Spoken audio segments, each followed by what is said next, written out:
وَلَقَدْ يَسَّرْنَا الْقُرْآنَ لِلذِّكْرِ فَهَلْ مِن مُدَّكِرٍ۔ جب اللہ کی طرف سے رحمت کی بارش ہوتی ہے تو پھر وہ کس طرح دلوں کو سیراب کرتی ہے۔ اللہ کی طرف سے تو ہمیشہ کرم آتا ہے، فضل آتا ہے، رحمت آتی ہے اور رحمت کی بارش ہوتی ہے۔ اب کس طرح اللہ کے بندے مستفید ہوتے ہیں، کس طرح دلوں کو سیرابی نصیب ہوتی ہے، اور کس طرح اس کا مصداق بندے کہ واللہ یختص برحمتہ من یشاء واللہ ذو الفضل العظیم۔ اللہ اکبر۔ بنیادی طور پر اللہ کا یہ اصول ہے، من یرد اللہ خیرا یفقہ فی الدین۔ اللہ تعالیٰ جس سے بھلائی کا ارادہ کرتا ہے اس کو دین کی سمجھ عطا کر دیتا ہے۔ سب سے بڑی سیرابی یہ ہے جس شخص کو دین کی عقل، فہم، ادراک نصیب ہو گیا،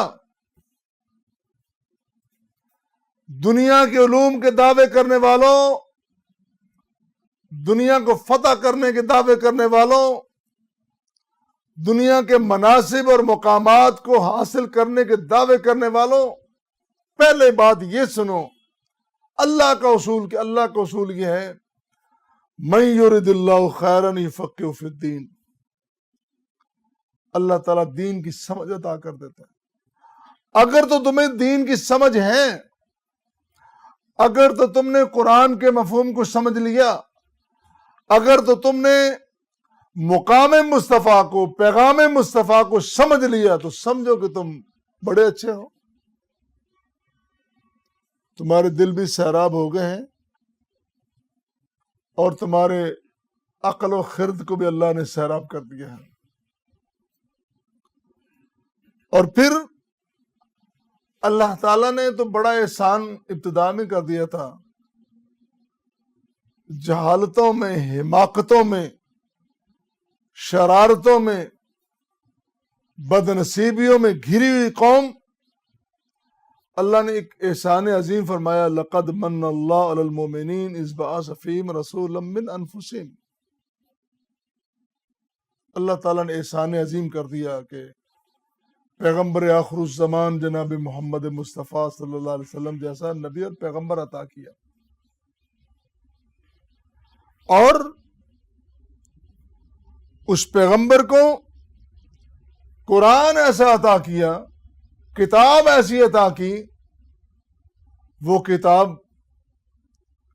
کہ اس کی آیات اگر پڑھی جائیں، اللہ کا ذکر کیا جائے، وجلت قلوبہم، دل تڑپ اٹھتے ہیں، دل مضطرب ہوتے ہیں، دل تمنا کرتے ہیں۔ آج کیا تیرے پاس دل موجود ہے؟ دھڑکنے والا، تڑپنے والا دل موجود ہے؟ کہ آج تو نے صرف یہی کہنا ہے میں کامیاب، باقی ساری دنیا ناکام ہے؟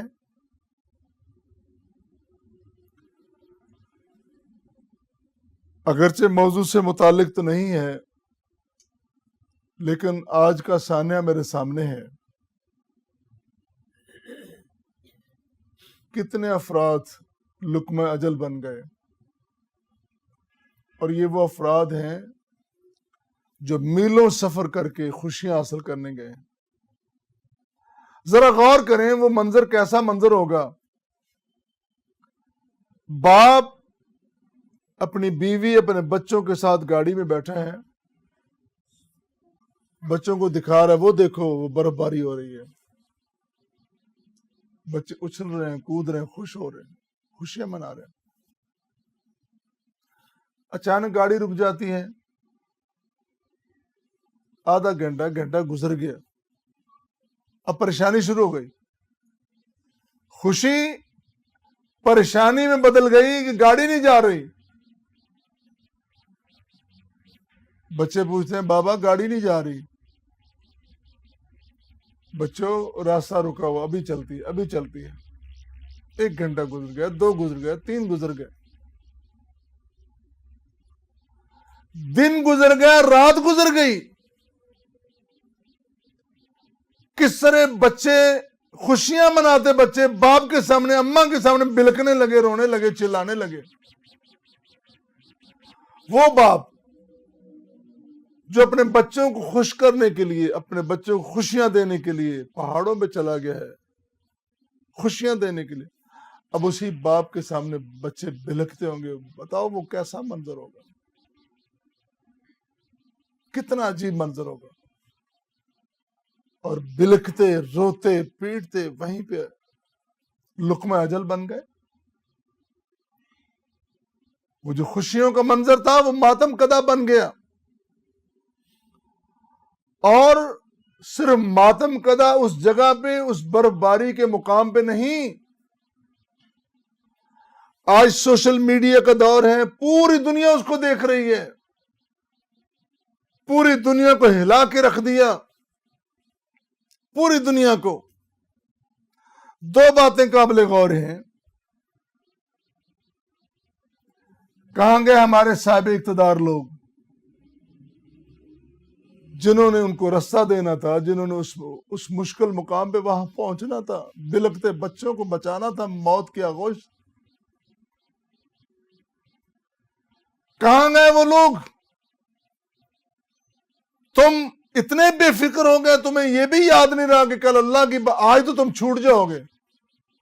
تمہاری لمبی زبانیں، تمہارا گالیوں والا بریگیڈ جو لوگوں کو گالیاں دے رہا ہے، وہ آج تمہیں بچا لے گا، لیکن اللہ کی بارگاہ سے کون تمہیں بچائے گا؟ کون جواب دے گا اس کا؟ کس نے انتظام کیا ہے؟ ایک بات تو یہ ہے. دوسری بات یہ ہے میرے بھائی، بڑی غور کی بات ہے، سفر بھی کر لیا، خوشیاں بھی منا لی، وہ منظر بھی دیکھ لیا، لیکن وہ خوشی کا منظر جب اچانک المناک صورت اختیار کر گیا، جب موت کے سائے آ گئے، گھیر لیا موت نے، توفیق بھی ہوئی کہ نہیں، توبہ کی توفیق بھی نصیب ہوئی کہ نہیں. میں تو خوشیوں میں تھا، میرا سر میرے اللہ کی بارگاہ میں جھکا کہ نہیں،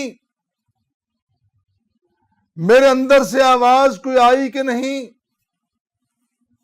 میرے اندر نے پکارا کہ نہیں. یہ اچانک موت، اس سے بھی اللہ کی پناہ مانگنی چاہیے. موت کی تیاری نصیب نہیں ہوئی کہ نہیں. میں حتمی بات نہیں کر رہا، یہ تو اللہ کو ہو سکتا ہے اللہ نے اپنے بندوں کو مصیبت میں ڈالا ہو اور اس سے پہلے ان کے سارے گناہ معاف کر دے، یہ تو اللہ کے فیصلے ہیں. اور میرا گمان حسن یہی ہے، اللہ تعالیٰ نے ان کو ضرور موقع دیا ہوگا. لیکن میرے بھائی، اس اچانک موت سے بھی اللہ کی پناہ مانگنی چاہیے. میں یہاں بیٹھا ہوں، اٹھتا ہوں، پتہ نہیں اٹھنا نصیب بھی ہے کہ نہیں.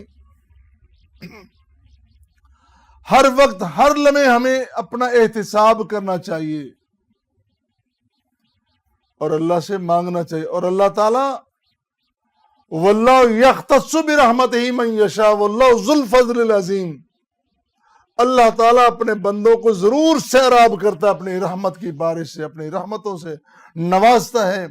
اور ہمیں اس کا منتظر رہنا چاہیے، ہمیں اس کے لیے کوشاں رہنا چاہیے، ہمیں اس کا طالب اور طلبگار رہنا چاہیے.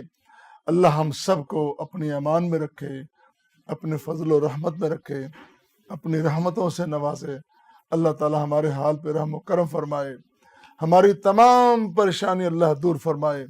اللہ سب کو بیماریوں سے محفوظ فرمائے، اچانک اموات سے محفوظ فرمائے، اپنے خاص کرم کے سائے میں رکھے.